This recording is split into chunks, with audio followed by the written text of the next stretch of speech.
Hi guys. तो कैसी चल रही है आप लोगों की क्लास 10th की पढ़ाई।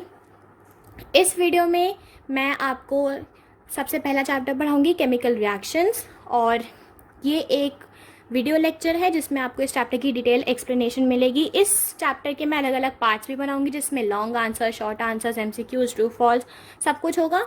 रेफरेंस बुक से इंपॉर्टेंट क्वेश्चंस होंगे, एवरीथिंग। तो इस वीडियो में तो हम बस एक एक्सप्लेनेशन जानेंगे इस चैप्टर की, तो इसलिए मैं आपको सजेस्ट करूंगी कि आप वीडियो एंड तक देखना। तो हम शुरू करते हैं केमिकल रिएक्शंस एंड इक्वेशंस। तो चैप्टर के नाम से शुरू करते हैं, केमिकल रिएक्शंस। क्या समझ आता है आपको केमिकल रिएक्शन से? देखो, ये एक केमिकल प्रोसेस होती है जिससे कि ओरिजिनल सब्सटेंस को, जितने भी 2-3 सब्सटेंस हैं, हम उन सब्सटेंस को मिला के एक नया सब्सटेंस बनाते हैं। और वो जो नया सब्सटेंस बनता है उसकी पुराने वाले सब्सटेंस से एकदम डिफरेंट प्रॉपर्टीज होती हैं। ठीक है, क्यों?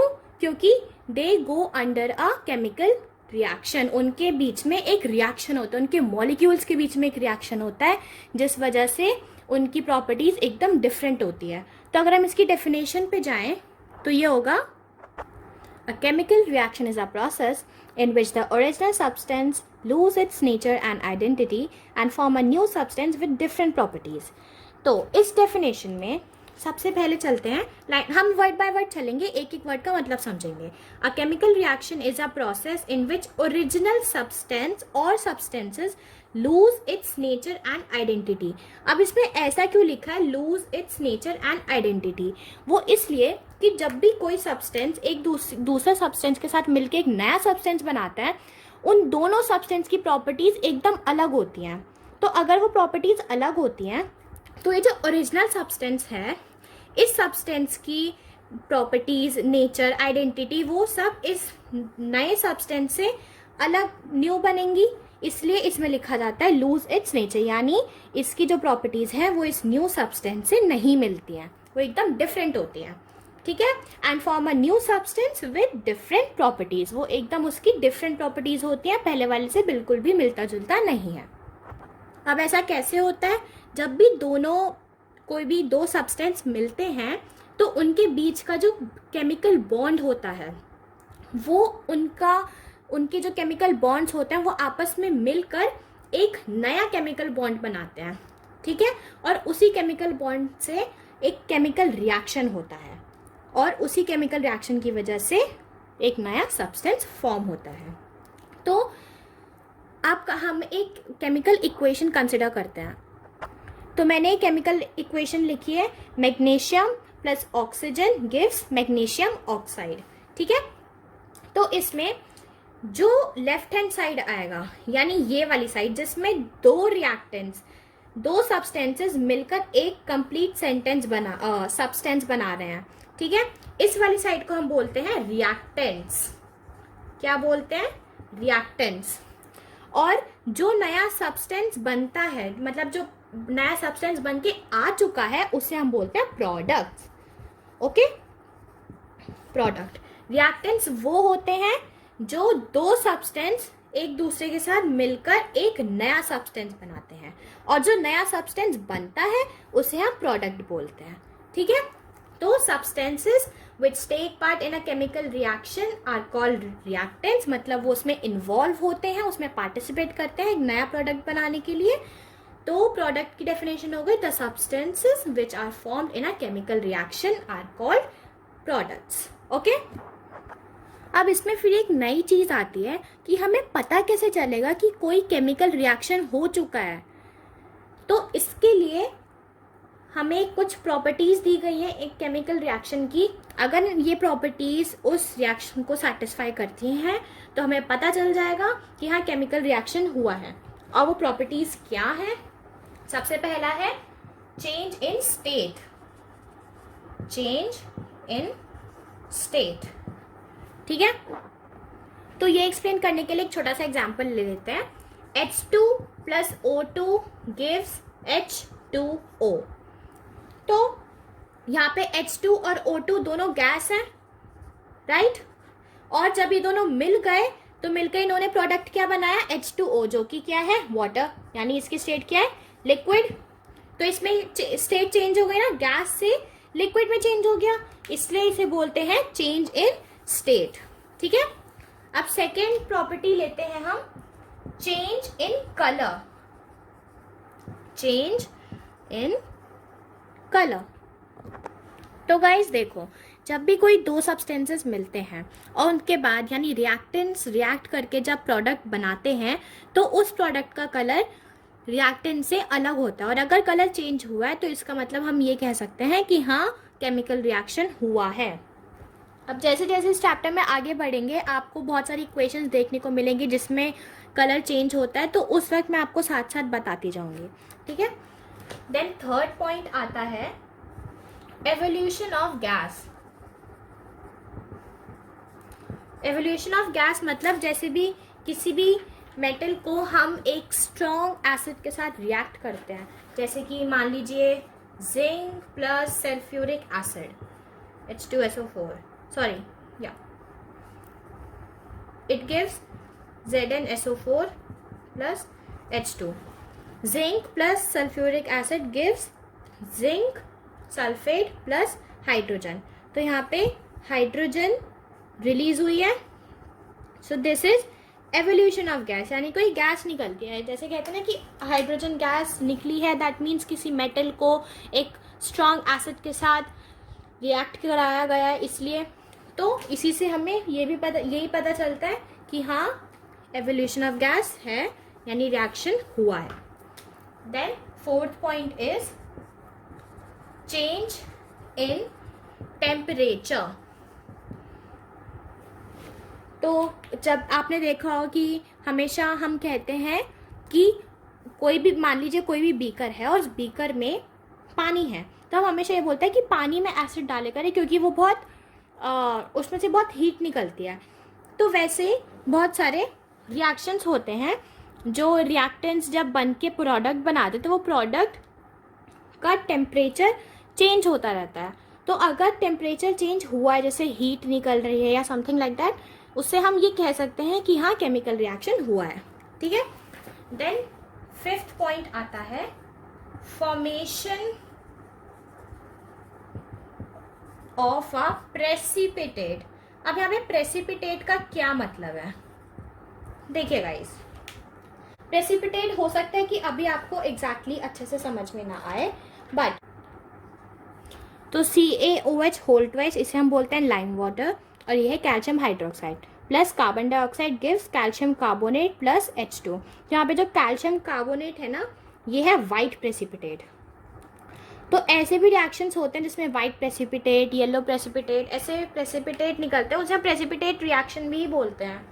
तो चैप्टर के साथ साथ जब हम आगे बढ़ेंगे तब मैं आपको साथ साथ ये बताती जाऊंगी। फिलहाल के लिए मैंने आपको ये इक्वेशन एग्जाम्पल के तौर पे बता दिया। तो अब हम अपने चैप्टर में आगे बढ़ते हैं। अगला टॉपिक है हमारा कि हम एक केमिकल इक्वेशन को बैलेंस कैसे करते हैं। तो अब हम सबसे पहले आयरन पे चलते हैं। आयरन के रिएक्टेंट साइड पे कितने एटम है? वन एटम है। प्रोडक्ट साइड पे कितने एटम है? 3। H के यहाँ पे कितने एटम है?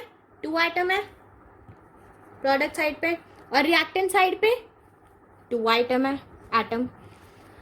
ऑक्सीजन के यहाँ पर 1 एटम है और प्रोडक्ट साइड पे 4 एटम्स हैं। अब हमने देखा कि ये तो बहुत ही ज़्यादा अनबैलेंस्ड है ना, और हमें इसे बैलेंस करना है। ठीक है, तो अब हम इसे बैलेंस कैसे करेंगे? तो हम ऑक्सीजन से शुरू करते हैं। ठीक है, हमें यहाँ पे ऑक्सीजन को 4 बनाना है क्योंकि यहाँ पे ऑक्सीजन के 4 एटम्स हैं। यहाँ पे हम सब्ट्रैक्ट तो कर नहीं सकते पर हम एटम्स बढ़ा सकते हैं। ठीक है, तो मैं इससे ना यहाँ पर 2 से मल्टीप्लाई कर देती हूँ। किससे? 2 से। इससे ऑक्सीजन क्या हो गया, सॉरी 2 से नहीं 4 से, sorry I am so sorry, 4 से। इससे ऑक्सीजन क्या हो गया, ऑक्सीजन के 4 एटम्स हो गए, तो ऑक्सीजन इक्वल हो गया, ऑक्सीजन इक्वल हो गया। यहाँ पे भी ऑक्सीजन के 4 एटम्स, यहाँ पर भी ऑक्सीजन के 4 एटम्स, पर इससे हाइड्रोजन पर इफेक्ट पड़ा। अब हाइड्रोजन क्या हो गया, हाइड्रोजन के कितने एटम्स हो गए, इससे 6 एटम्स हो गए, राइट। और यहाँ पर कितने रह गए, यहाँ पर 2 ही रह गए। तो सिंपल है, हम यहाँ पर भी इसे 4 से मल्टीप्लाई कर देते हैं, यहाँ पर भी 6 हो जाएंगे, ठीक है, यहाँ पर भी 6 एटम्स हो गए। अब बचा फाइनली हमारा आयरन। अब आयरन प्रोडक्ट साइड में कितने एटम्स है आयरन के? 3, और इधर 1 ही एटम है, तो हमें इसे 3 बनाना है, तो सिंपल है 3 से मल्टीप्लाई कर दो, कितना हो गया? 3 हो गई हमारी इक्वेशन बैलेंस। चेक कर लेते हैं, आयरन से शुरू करते हैं। आयरन के 3 एटम्स, आयरन के 3 एटम्स, H2 हाइड्रोजन, हाइड्रोजन के इधर कितने? 6 एटम, इधर 6 एटम, राइट। ऑक्सीजन, ऑक्सीजन के 4 एटम्स, और इधर ऑक्सीजन के 4 atoms. That means our chemical equation is balanced now, right. एक बार मैं फिर से रिपीट कर देती हूँ। हमने शुरू किया था ऑक्सीजन से, ऑक्सीजन यहाँ पर 4 है, ऑक्सीजन के 4 एटम्स है, और हमें प्रोडक्ट साइड रिएक्टेंट साइड में भी 4 एटम्स करने थे, इसलिए हमें इससे 4 से मल्टीप्लाई कर दिया।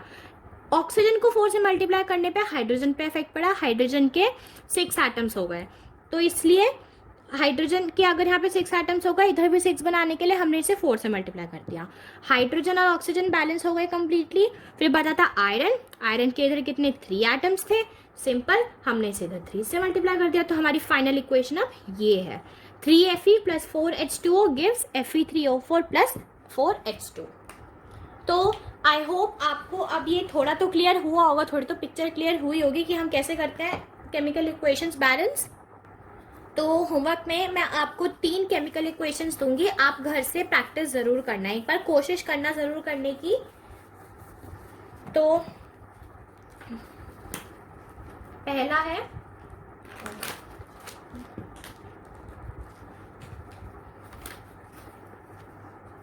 पहली इक्वेशन है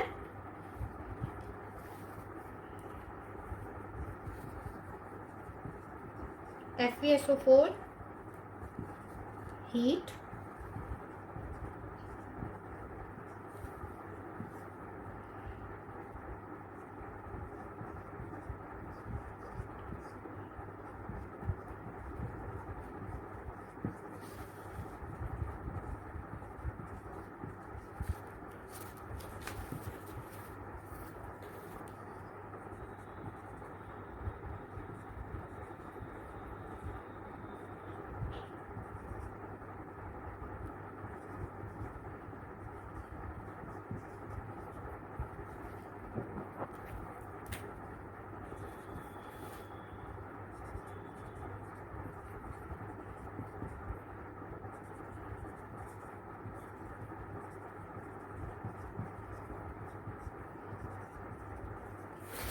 अब गाइस आपने नोटिस किया होगा मैंने यहाँ पर कुछ S, G और G लिखा है, ये मैंने जानबूझ के लिखा है। ये आप आंसर्स के साथ ये अगर लिखते हो तो ये बहुत ज़रूरी होता है। ज़रूरी क्यों होता है? क्योंकि ये हमें इस कोई भी जो भी एलिमेंट है उसकी क्या बताता है? स्टेट बताता है। ये S का मतलब है सॉलिड, G मतलब गैस, इधर भी G मतलब गैस, यानी SO2 एक गैस होती है, SO3 भी एक गैस होती है। SO2 sulphur dioxide, sulphur trioxide, ठीक है। तो और ये Fe2O3 और ये एक सॉलिड है। तो ये आप इधर भी मैं आपको ये असल में हमारी केमिकल इक्वेशन को और ज़्यादा नॉलेजेबल बनाते हैं, जिससे हमें और ज़्यादा क्लियर होता है कि कौन से एलिमेंट की स्टेट क्या है, ठीक है।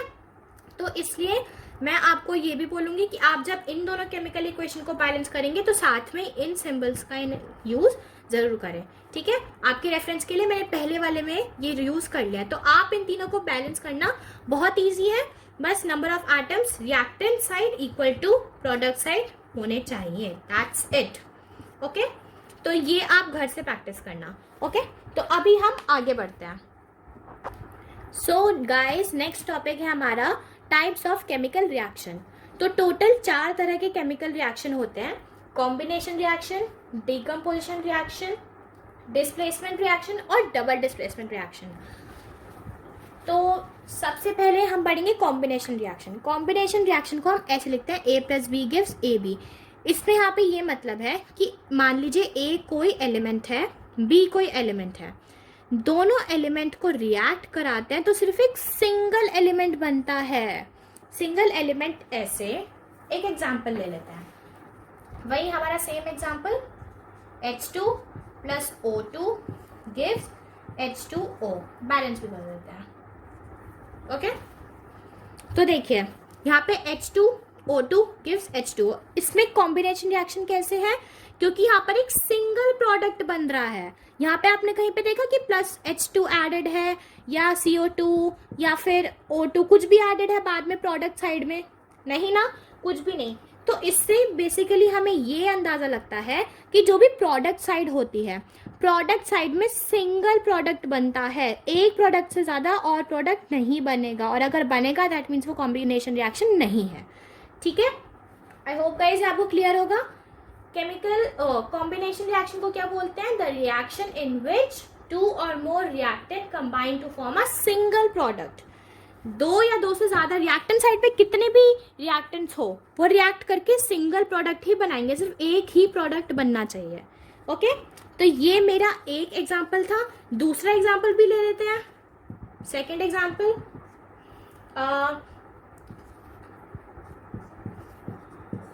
CO2, ये कोल है, इसे हम इस रिएक्शन को क्या बोलेंगे? Burning of coal. ठीक है, carbon plus oxygen gives carbon dioxide, right. तो इसमें भी क्या हो रहा है? दो रिएक्टेंट्स हैं, दो रिएक्टेंट्स बना कंबाइन होकर क्या बना रहे हैं? CO2। दैट मीन्स CO2 एक सिंगल एलिमेंट है, सिंगल प्रोडक्ट है, तो ये एक सिंगल प्रोडक्ट बन रहा है, इसलिए एक कॉम्बिनेशन रिएक्शन होगा। ठीक है, और डीकम्पोजिशन रिएक्शन एग्जैक्टली इसके उल्टा होता है। क्या होता है? अगर हम किसी भी सिंगल प्रोडक्ट को तोड़ेंगे तो वो सिर्फ दो प्रोडक्ट में बनेगा। ठीक है, decomposition reaction is the reaction in which a compound splits into two or more simpler substances is called decomposition reaction। ठीक है, इसमें हम एग्जांपल ले लेते हैं FeSO4।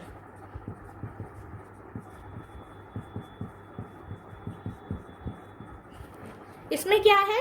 ये जो सिंगल प्रोडक्ट है ना, ये टूटकर तीन रिएक्टेंट्स में बट गया है। इसमें दो या दो से ज्यादा रिएक्टेंट्स कंबाइन होकर सिर्फ सिंगल प्रोडक्ट बनाते हैं, और इसमें सिंगल प्रोडक्ट टूटकर तीन रिएक्टेंट्स बनता है, मतलब तीन रिएक्टेंट्स जिससे वो बना है।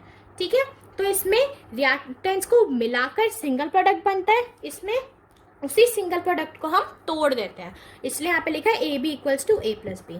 ठीक है, तो वैसे ही यहाँ पर यही सेम चीज है। FeSO4 gives Fe2O3 + SO2 + SO3, sulphur dioxide, sulphur trioxide, और इसे हम बोलते हैं फेरिक ऑक्साइड, फेरिक ऑक्साइड।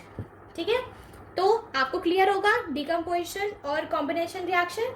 अब डीकम्पोजिशन रिएक्शन के दो पार्ट्स होते हैं, वैसे तो तीन होते हैं और पार्ट्स इसमें ज्यादा नहीं आते हैं, पर आपको अपनी नॉलेज के लिए पता होना चाहिए। सबसे पहला है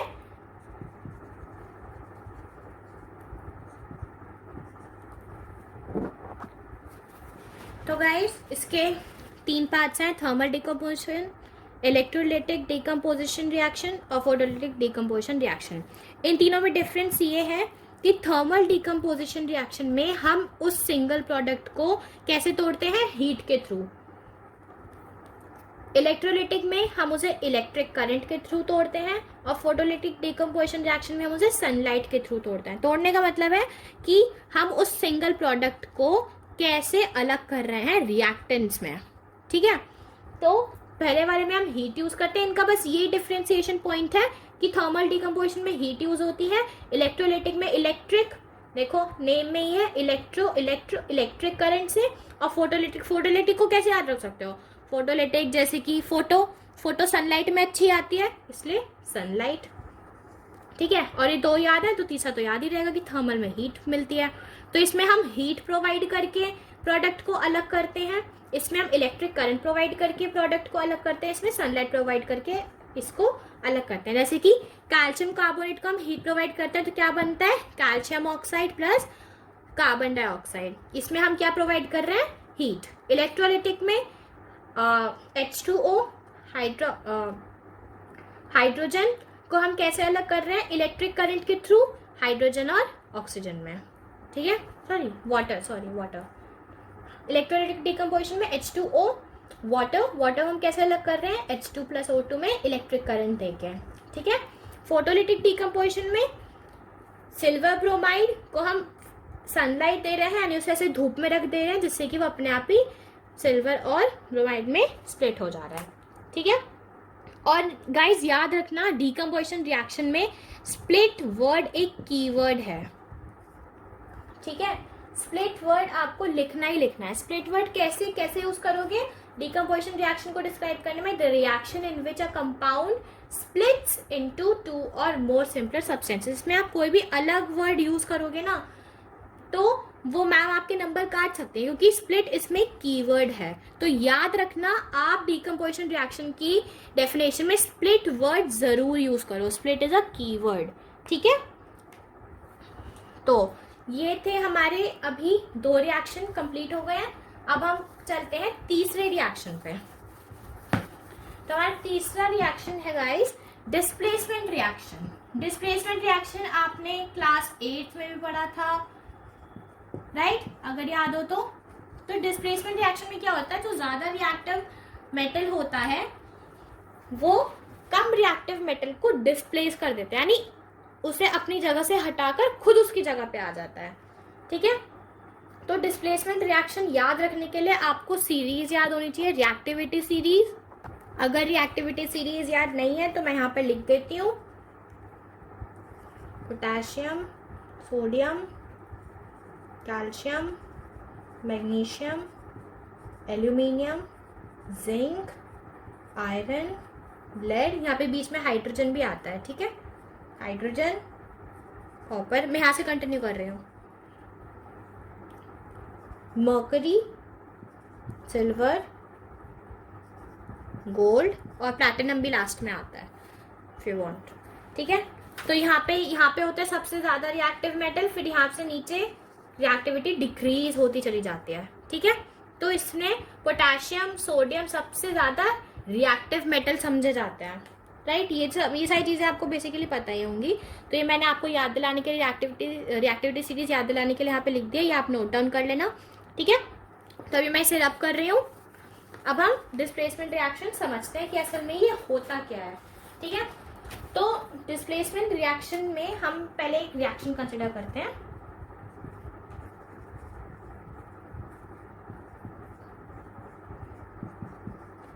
ठीक है, इसमें iron plus CuSO4, CuSO4 is copper sulphate, then ferrous sulphate plus copper, ठीक है। तो इसमें क्या हुआ है, हम देख सकते हैं कि पहले यहाँ पे Fe के SO4 के साथ Cu था और अब यहाँ पर SO4 के साथ Fe है, यानी क्या हुआ, यहाँ पर क्या हुआ है, डिस्प्लेसमेंट रिएक्शन। समझ में आ रहा है? अब आप अगर रिएक्टिविटी सीरीज देखोगे तो आयरन जो है ये ज्यादा रिएक्टिव है, ठीक है, मोर रिएक्टिव, ठीक है। तो इस मोर रिएक्टिव एलिमेंट ने इस लेस रिएक्टिव एलिमेंट को डिस्प्लेस कर दिया, ठीक है, अपनी जगह से हटा के, इसको जगह से हटाकर खुद इसकी जगह पे आ गया, ठीक है। तो SO4 के साथ ये कंबाइन हो गया। अब गाइस याद रखना कि बहुत बार ऐसा होता है कि टीचर क्या दे देती है, टीचर ऐसे दे देती है reaction CuSO4 plus FeSO4 plus Cu gives CuSO4 plus Fe, उल्टा दे देते हैं। इससे क्या होता है, बच्चों को लगता है कि हाँ यहाँ पे Fe के बजाय Cu आ गया तो मानिए मतलब यहाँ पे डिस्प्लेसमेंट रिएक्शन ही होगा, लेकिन यहाँ पे डिस्प्लेसमेंट रिएक्शन हुआ ही नहीं है। क्यों नहीं हुआ है डिस्प्लेसमेंट रिएक्शन? इसलिए नहीं हुआ है क्योंकि कॉपर जो है वो तो आयरन से लेस रिएक्टिव है, तो वो तो इसे डिस्प्लेस कर ही नहीं सकता। तो इसमें बच्चे क्या लिख के आ जाते हैं, डिस्प्लेसमेंट रिएक्शन हो गया है, लेकिन ऐसा में तो कोई रिएक्शन हुआ ही नहीं है, रिएक्शन पॉसिबल ही नहीं है रिएक्शन, क्योंकि ये लेस रिएक्टिव है। लेस रिएक्टिव मोर रिएक्टिव को कैसे डिस्प्लेस कर सकता है ना। इस चीज के लिए आपको रिएक्टिविटी सीरीज याद रखना बहुत जरूरी है। तो आप रिएक्टिविटी सीरीज को प्लीज याद रखना ताकि ऐसी छोटी छोटी सिली मिस्टेक्स आप ना हो एग्जाम में, ठीक है। तो मोर रिएक्टिव मेटल ने लेस रिएक्टिव मेटल को डिस्प्लेस कर दिया और अपनी जगह यहाँ बना ली, इसी को हम बोलते हैं डिस्प्लेसमेंट रिएक्शन, ठीक है। तो डिस्प्लेसमेंट रिएक्शन की डेफिनेशन होगी तो क्या होगी, the chemical reactions in which more reactive metal displaces less reactive element from its salt solution. अब देखिए इसमें कीवर्ड्स आते हैं कुछ इंपॉर्टेंट, क्या है, मोर रिएक्टिव एलिमेंट। सबसे पहले तो यहाँ पे लिखना बहुत जरूरी है, कौन से एलिमेंट ने किसको डिस्प्लेस किया, ये भी तो बताना है ना टीचर को। तो इसलिए more reactive element displaces less reactive element. अब बताओ क्या ये डेफिनेशन कंप्लीट है? नहीं, अभी भी कंप्लीट नहीं है, इसमें एक कीटम और मिसिंग है। From its salt solution, from its salt solution. अब ये डेफिनेशन कंप्लीट है। देखो इसमें सॉल्ट सोल्यूशन जो है ना, ये बहुत ज्यादा इंपॉर्टेंट है इस डेफिनेशन में, बहुत ज्यादा। More reactive metal less reactive metal को डिस्प्लेस कर रहा है। Displace is the key term over here. Displacement reaction में जैसे डिकम्पोजिशन रिएक्शन में स्प्लिट उसका की टर्म था, वैसे डिस्प्लेसमेंट रिएक्शन में डिस्प्लेसेस इसका की टर्म है। ठीक है, बताना है हमें कि मोर रिएक्टिव मेटल में से लेस रिएक्टिव मेटल डिस्प्लेस हुआ है, और कहां से? From it salt solution. ऐसे ही हवा में नहीं कि आयरन ने इसको डिस्प्लेस कर दिया, ये पूरा एक सोल्यूशन है, एक पूरा सॉल्ट सोल्यूशन है, उसके सॉल्ट सोल्यूशन में से डिस्प्लेस करता है। ठीक है, तो सॉल्ट सोल्यूशन मत भूलना, बहुत ज्यादा इंपॉर्टेंट है। मैं एक बार फिर रिपीट कर देती हूँ, the chemical reactions in which more reactive element displaces less reactive element from it salt solution. ठीक है, और ये हो गया आपका उसका एग्जाम्पल। अगर आपको एक और एग्जाम्पल चाहिए तो एक और एग्जाम्पल दे देते हैं। जिंक प्लस वही same copper sulphate gives this. तो अब बताओ क्या ये यहां पर डिस्प्लेसमेंट रिएक्शन होगा? First of all just tell me this, सोचो। डिस्प्लेसमेंट रिएक्शन होगा, क्यों? क्योंकि Zn कॉपर से ज्यादा रिएक्टिव है, जिंक इज मोर रिएक्टिव। ठीक है, तो डिस्प्लेसमेंट रिएक्शन हो जाएगा। ओ आई एम सो सॉरी, मैंने यहाँ पे प्लस लगा दिया, सॉरी। तो ये डिस्प्लेसमेंट रिएक्शन हो जाएगा, यानी ये इक्वेशन एकदम सही है।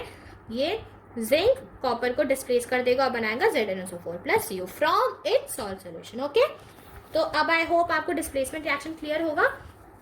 नेक्स्ट हम चलते हैं, फोर्थ है double displacement reaction. Double displacement. अब देखिए इसमें एक ही पॉइंट है डिफरेंशिएशन का, मैं एग्जांपल लिख देती हूँ और आपको सब समझ में आ जाएगा खुद ही।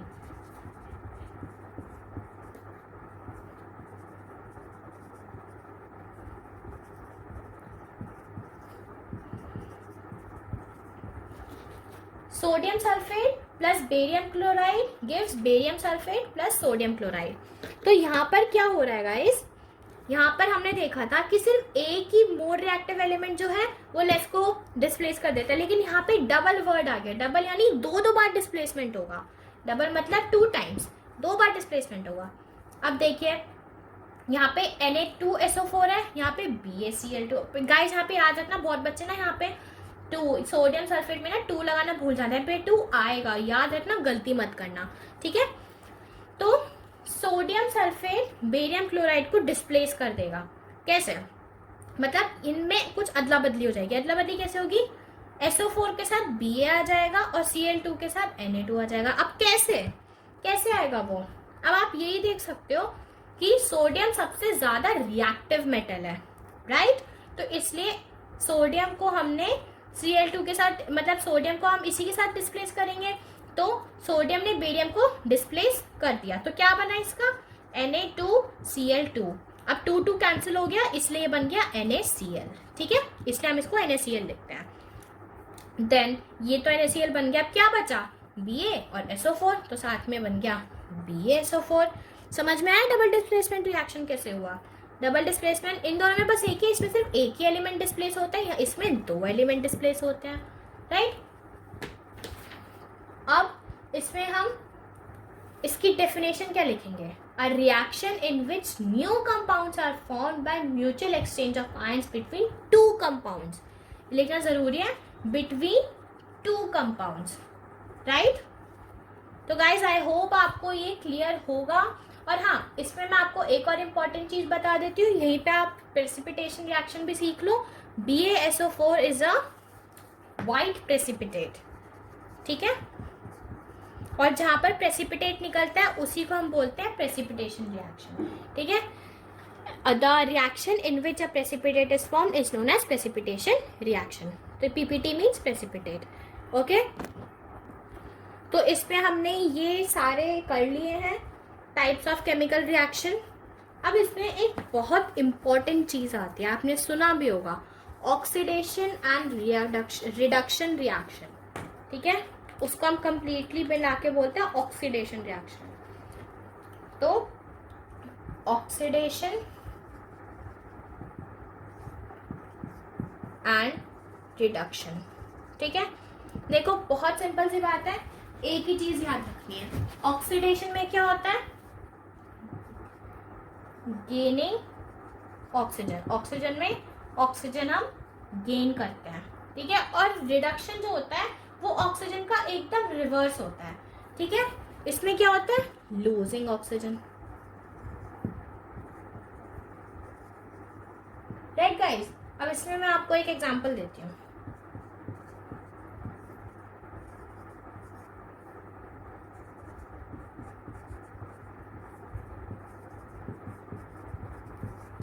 अब देखो यहाँ पे क्या हुआ है, यहाँ पे कौन सा रिएक्शन हुआ, ऑक्सीडेशन या रिडक्शन। आपको बस एक चीज देखनी है कि ऑक्सीजन आया या गया है। ठीक है, आप यहाँ पे देखोगे यहाँ पर ऑक्सीजन क्या हुआ है, आप खुद पहचानने की कोशिश करो। अब गाइस देखो, इसमें मैं आपको एक और चीज बताती हूँ, ऑक्सीडेशन में गेन होता है ऑक्सीजन, रिडक्शन में लूज होता है ऑक्सीजन। ठीक है, तो ऑक्सीडेशन में अगर ऑक्सीजन गेन हो रहा है दैट मीन्स हाइड्रोजन माइनस हो रहा है, और इधर ऑक्सीजन गेन हो रहा है दैट मीन्स इधर हाइड्रोजन प्लस हो रहा है। ठीक है, तो अब हम जरा पहले दूसरी वाली इक्वेशन को देखते हैं। ठीक है, दूसरी वाली इक्वेशन को पहले मैंने देखने के लिए क्यों कहा, क्योंकि आप इससे आपकी बेटर अंडरस्टैंडिंग होगी। कैसे, देखिए अब आप इसमें देखोगे कि जो CuO है मीन्स, सॉरी यहाँ पे O, हाँ, तो यहाँ पर जो CuO है ये रिड्यूस हो गया है Cu और H2 में। ठीक है, यहाँ से क्या हो गया है, ऑक्सीजन हट गया है, ऑक्सीजन क्या हो गया है, चला गया है। ठीक है, और Cu यहाँ पे अकेला आया है। ठीक है, और यहाँ पर H2 ऑक्सीडाइज हुआ है और यहाँ पे H2O बन गया है। राइट, यहाँ पे ऑक्सीजन यहाँ पे ऐड हो गया है। तो यहाँ पे हम अलग थोड़ा आउट ऑफ द बॉक्स समझे तो यहाँ पे क्या हुआ, वन रिएक्टेंट मतलब एक रिएक्टेंट ऑक्सीडाइज होता है और दूसरा रिड्यूस होता है। तो जहां पर एक रिएक्टेंट ऑक्सीडाइज होकर दूसरा रिड्यूस होता है उसको हम बोलते हैं redox reaction. Redox reaction, it's a combination of reduction and oxidation reaction. ठीक है, तो यहाँ पर एक रिएक्टेंट ऑक्सीडाइज होता है, एक रिएक्टेंट रिड्यूस होता है, उसका हम बोलते हैं रिडॉक्स रिएक्शन। ठीक है, कंप्लीटली मिलाकर ऑक्सीडेशन प्लस रिडक्शन। तो इसमें हम सीधा सीधा कह सकते हैं कि यहाँ पे CuO रिड्यूस हुआ है दैट मीन्स ऑक्सीजन लॉस हुआ है और हाइड्रोजन गेन हुआ है, और H2 ऑक्सीडाइज हुआ है। क्यों, क्योंकि प्रोडक्ट साइड में आके, अब आप इसी तरह ध्यान से समझो, मैं फिर से रिपीट करती हूँ। ओके, तो देखिए CuO में क्या दिख रहा है हमें, प्रोडक्ट साइड में जाकर ऑक्सीजन गायब हो गया, हट चुका है। ठीक है, और हाइड्रोजन में देखें तो ऑक्सीजन आ चुका है। ठीक है, यहाँ पे H2 में, यहाँ पे तो कोई ऑक्सीजन नहीं था लेकिन यहाँ पर ऑक्सीजन आ गया है। ठीक है, तो इसलिए Cu जो है वो रिड्यूस हुआ है। क्यों, क्योंकि यहाँ पर जो ऑक्सीजन था ना वो यहाँ पे आके चला गया है, और रिडक्शन में क्या था, लूजिंग ऑक्सीजन। तो इसलिए ये इक्वेशन सेटिस्फाई हो गई लूजिंग ऑक्सीजन वाली। तो इसलिए यहाँ पे क्या होगा, जो है सब्सटेंस रिड्यूस्ड, सब्सटेंस कौन सा रिड्यूस हुआ है, CuO। अब यहाँ पे बहुत बच्चे गलती करते हैं कि Cu लिखते हैं, Cu नहीं CuO लिखोगे। रिड्यूस तो ये हुआ है ना, ये तो फाइनल प्रोडक्ट है, रिड्यूस तो ये हुआ है, इसलिए हम इसे लिखेंगे CuO। और यहाँ पे सब्सटेंस ऑक्सीडाइज्ड, ऑक्सीडाइज कौन सा हुआ है, H2। यहाँ पे भी आप H2O लिख के मत आ जाना, यहाँ पे H2 होगा, यहाँ पे रिएक्टेंट साइड से होगा। ठीक है, रिएक्टेंट साइड से हम सब्सटेंस रिड्यूस और सब्सटेंस ऑक्सीडाइज निकालते हैं। सब्सटेंस रिड्यूस कौन सा है, CuO। क्यों, क्योंकि यहाँ पे हम प्रोडक्ट साइड में देखेंगे तो ऑक्सीजन नहीं है, यानी ऑक्सीजन चला गया that means reduction, losing oxygen. और यहाँ पर H2 प्रोडक्ट साइड में देखो कि यहाँ पे पहले नहीं था ऑक्सीजन, अभी यहाँ पे आ गया है, ऑक्सीजन आया है, gain of oxygen, that means oxidation. तो यहाँ पर ये H2 ऑक्सीडाइज होकर H2O में बना, तो यहाँ पे आएगा H2। And this is how we solve this oxidation and reduction reaction. आपको सिर्फ एक चीज याद रखनी है, ऑक्सीडेशन में गेन इन ऑक्सीजन, ठीक है, गेन इन ऑक्सीजन याद रहेगा, दैट मीन्स अगर गेन हो रहा है तो हाइड्रोजन चला जाएगा, और रिडक्शन में अगर ऑक्सीजन गेन होना है यानी ऑक्सीजन इसमें चला जाएगा और हाइड्रोजन आ जाएगा, सिंपल।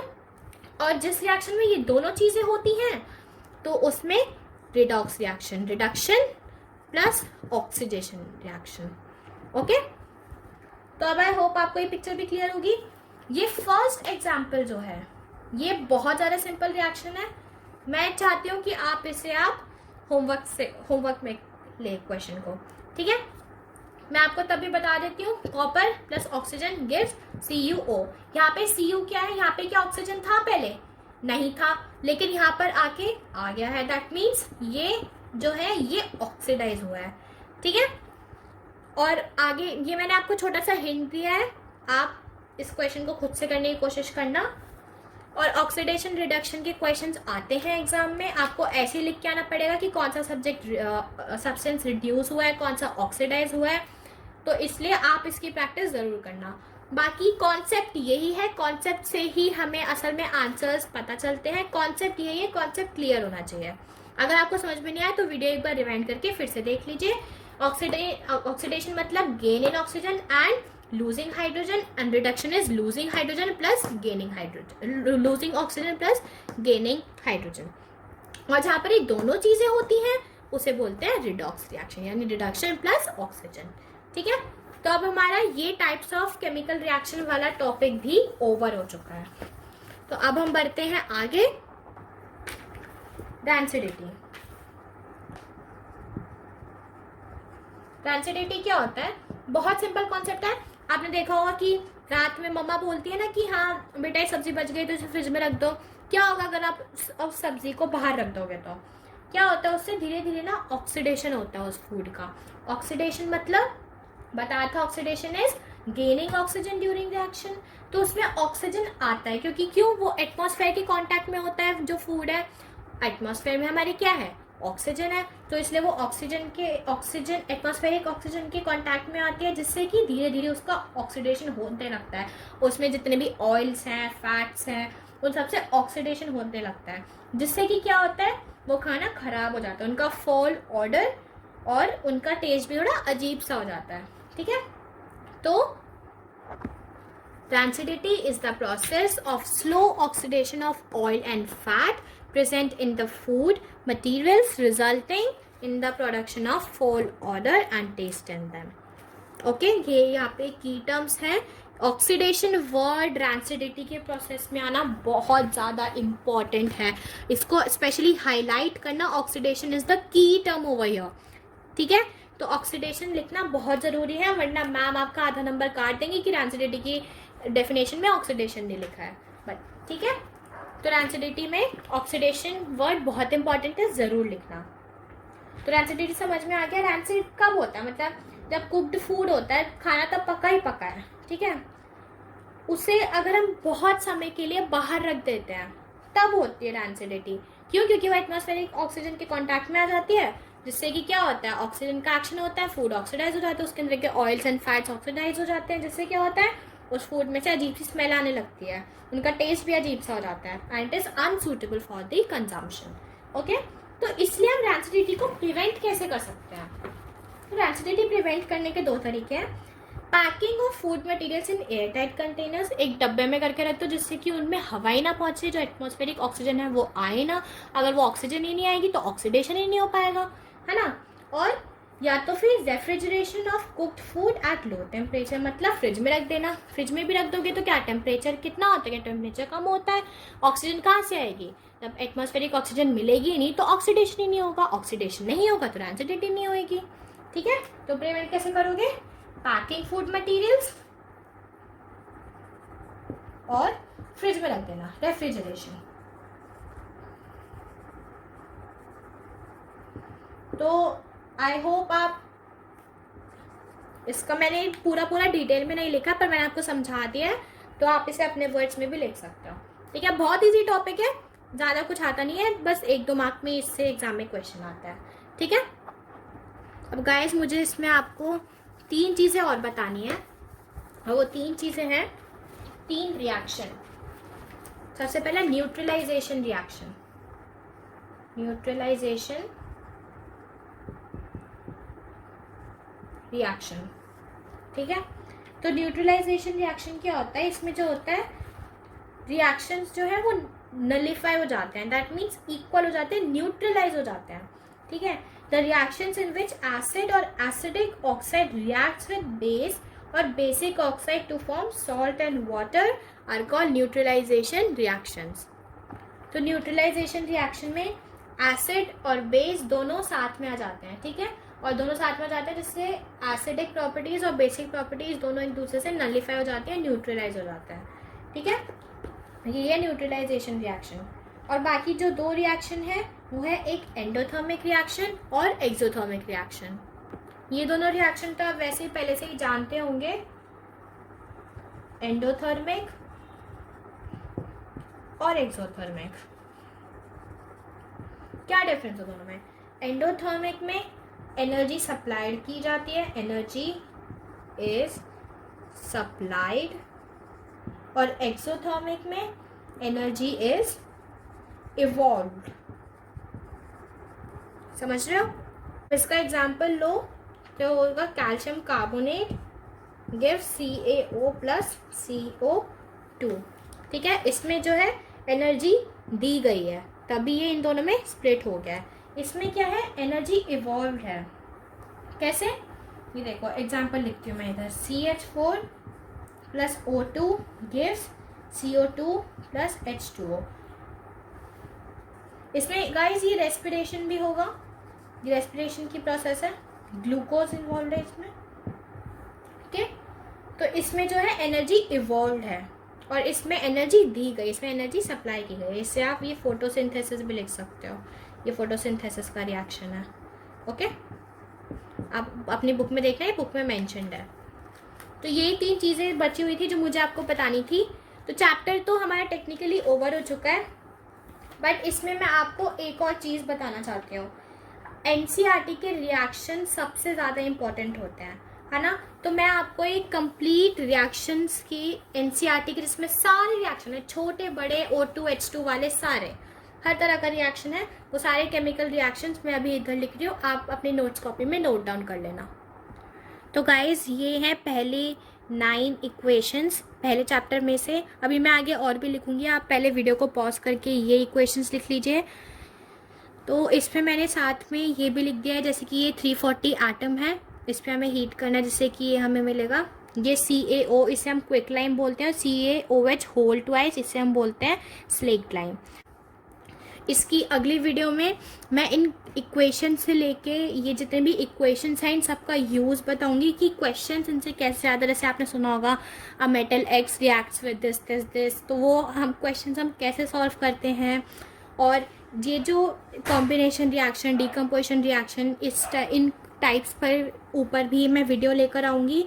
और ये फेरस सल्फेट, कुछ रिएक्शंस तो ऐसे हैं जो एग्ज़ाम में फॉर श्योर आते ही आते हैं और बहुत इंपॉर्टेंट है, तो वो वीडियो इंपॉर्टेंट क्वेश्चंस के ऊपर ही बनी होगी।